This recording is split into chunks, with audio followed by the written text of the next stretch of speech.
Granny, tell me about when you were born and what life was like as a child. I was born January 24th, 1934. I was born into a family of 7 children. Where were you born, in a hospital? I was born at home in Duplin County.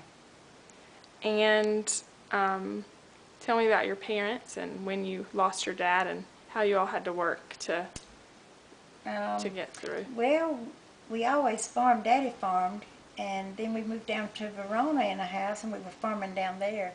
And I think the first time I ever remember cotton is we had a little patch of cotton, and we'd put a bag around us and we'd pick cotton.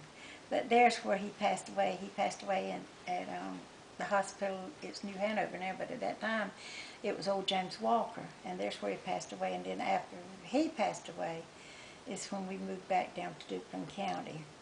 Started living in homes there and started farming, helping people with their farming and stuff. And How old were you, Granny, when your dad passed away?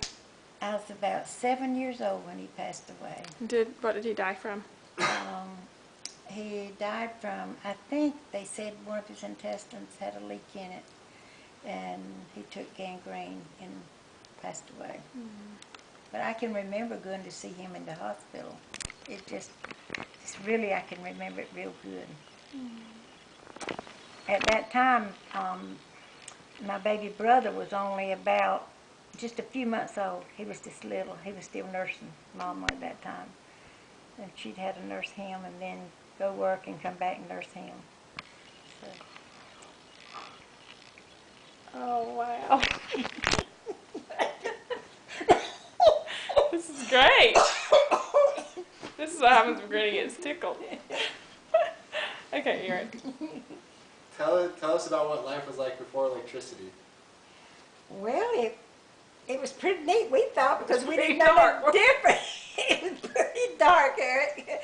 But we had an oil lamp, and once in a while, if you were real lucky and had a little money, you might have a lamp. It's called a Aladdin lamp, and it had one of those little mouths to it, and boy, it was just like a bright light. About the only 2 people I know of had really good lights. They were carbide lights, and that was Uncle Fenlon and Uncle Liston, and they were 2 of the rich ones in the community at that time. But we really lit our way with splinters, fat lightwood splinters. We'd light them. You might drop some tar on the floor once in a while. And what else now? When did you have a telephone for the first time? Oh, Lord, we didn't have a telephone till after me and Charles was married for several years before we had a telephone. How'd you communicate with people? We didn't, unless we walked and seen them. We didn't have no car either when we got married. I think the first car we owned, I won't ever forget it. It was a 37 Chevrolet. And we went all the way to Virginia to get it.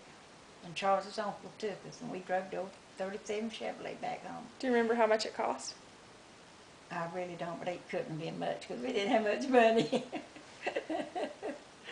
But then after he started working at the Ford place, boy, we drove a new car all the time. He just started working there. Every time a new car would come out, we'd have one.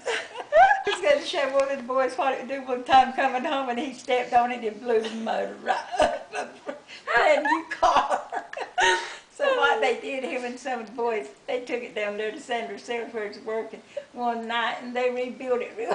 We're going all night rebuilding it so they wouldn't know he'd blown it up, and then he traded it in and got another brand new one. Grandpa, you're telling some really bad stuff. Some of Grandpa's dark secrets. Sure, I'm not kidding you. Okay.